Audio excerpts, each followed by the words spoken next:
Mr. President, the former leader of the Soviet Union, Vladimir Lenin, once said, "You probe with bayonets. If you find mush, you push. If you find steel, you withdraw."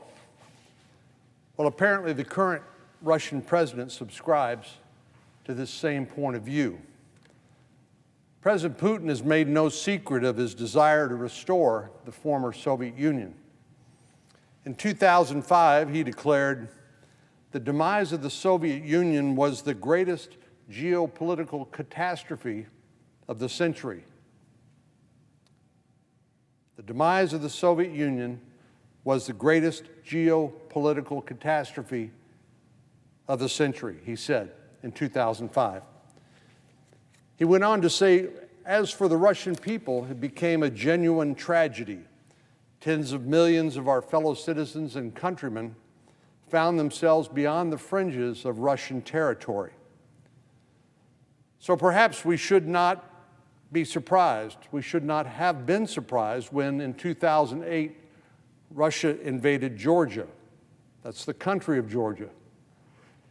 And when it came to a global response, the Russian president found mush, so he pushed. In 2014, Russia invaded Ukraine for the first time since the end of the Cold War, taking its Crimea region. Once again, President Putin found mush, so he pushed. Today, more than 100,000 Russian troops are massed along the Ukrainian border. An invasion could happen at any moment. This impending crisis raises a fundamental question for the freedom-loving countries of the world. Will President Putin be met with mush or steel? Will the anticipated cost of an invasion in terms of blood, treasure, and reputation become so high that he backs down? Or will a muted global response encourage his lust for empire? In times like these, the civilized world looks at the United States for leadership. Ours may no longer be a unipolar world with the rise of China and the dreams of empire of the Russian Federation, but our country remains a beacon of freedom, strength, and democracy that serves an example for the rest of the world. So the question the world is asking is, will America still lead? Will we accept our responsibilities under treaties like that of the North Atlantic Treaty, which formed NATO, the North Atlantic Treaty Organization? To be sure, Ukraine is not yet a member of NATO, but will we and the other members allow Putin to dictate membership in the multilateral rules-based order represented by NATO by threats of force?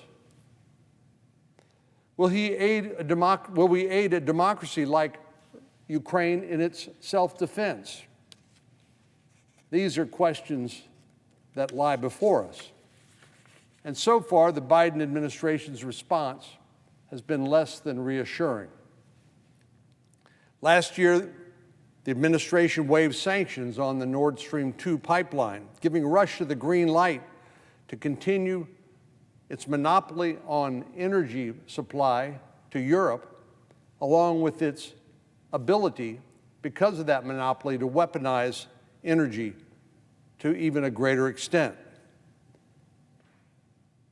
The administration's response led to a poorly planned and even more poorly executed exodus from Afghanistan, leaving Afghans vulnerable and at the mercy of the Taliban, and our friends and allies around the world aghast at the manner in which that exit occurred. And then a couple of weeks ago, President Biden suggested that minor incursions by Russia into Ukraine may be tolerated, a line that he later, thankfully, walked back. President Biden has given our allies multiple reasons to doubt the resolve and credibility of the United States as that leader in the free world. Whether out of naivete or idealism or just error of judgment, it doesn't change the fact that President Biden has repeatedly projected a lack of decisiveness and weakness, and Putin, you better believe, has taken notice. As it stands today, the international response to Russian aggression is disjointed and disorganized at best. France is all in for diplomacy. The United Kingdom is offering clear but limited military assistance. And Germany, unfortunately, seems to support appeasement. And the United States and the rest of the world is waiting for President Biden to step up to the challenge. I believe we have a responsibility to stand with Ukraine and help its people defend its sovereignty and its democracy. Now, that doesn't mean American troops on the ground, but there are other ways we can help Ukraine defend itself and raise the costs of a threatened Russian invasion into their country.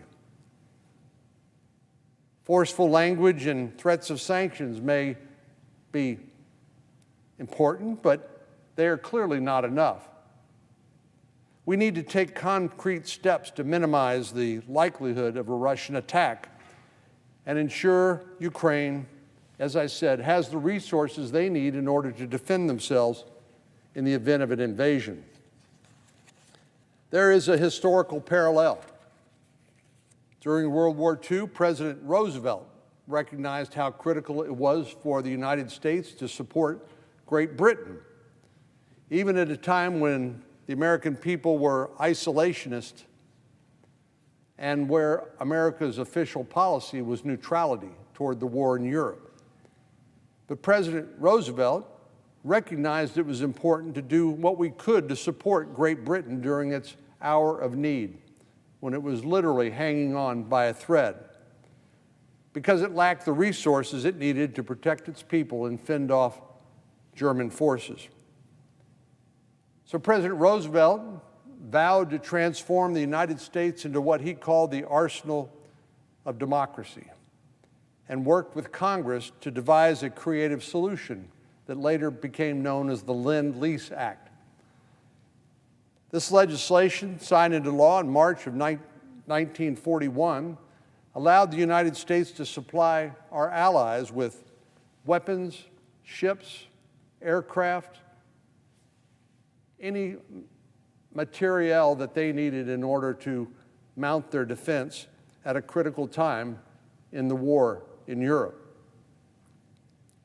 Later that year, Winston Churchill, the Prime Minister, said the bill must be regarded without question as the most unsorted act in the whole of recorded history.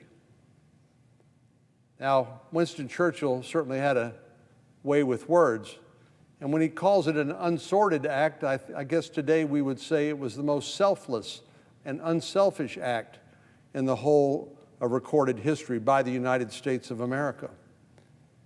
Now, the circumstances today are not those of March of 1941. There's no mistake about that. But if you look back for historical parallels, the circumstances in 1939 when Hitler invaded Czechoslovakia for similar reasons that Putin claims he has a right to invade Ukraine are chilling. If we had stood up to Germany then, we might have avoided a global calamity and prevented the loss of millions of innocent lives. So what best to inform our actions today but the experience of the past, to correct our mistakes and to duplicate successful efforts in World War II or at other times in our history. So the lessons of the past must inform the present. And I believe we still have a duty to lead when it comes to protecting democracies and freedom-loving countries around the world. And once again, America can become that arsenal of democracy, now for Ukraine.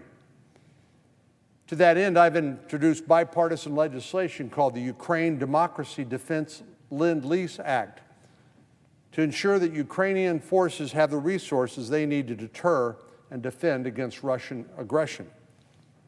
I'm proud to have worked with senior members of the Armed Services Committee and Senate Foreign Relations Committee, people like Senators Cardin, Wicker, Shaheen, Graham, Blumenthal, Sullivan, and Hassan on this legislation, which will give President Biden more flexibility and more efficiency when it comes to being that arsenal of democracy for Ukraine.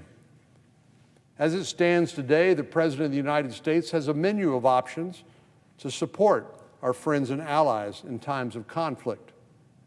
In some cases, like the loan of equipment, the United States could eventually retain end use.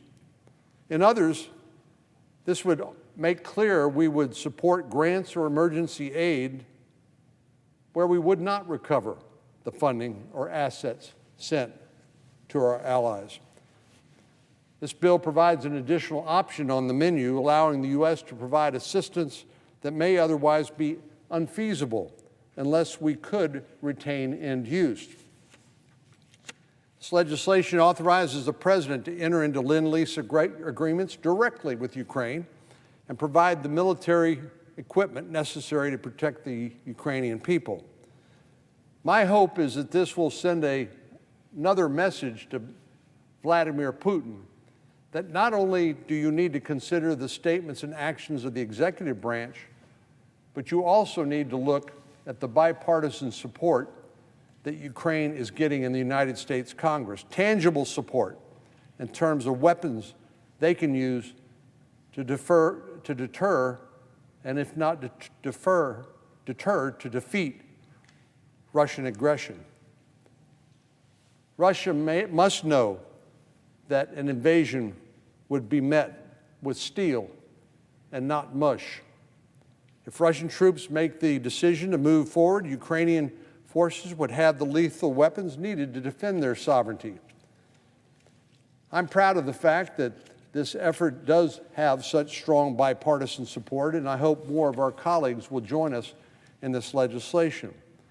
This is one important way we can send a message to our friends and allies around the world that you are not alone, that America can be trusted, that our commitments are credible, and they will be met not just with words, but with action.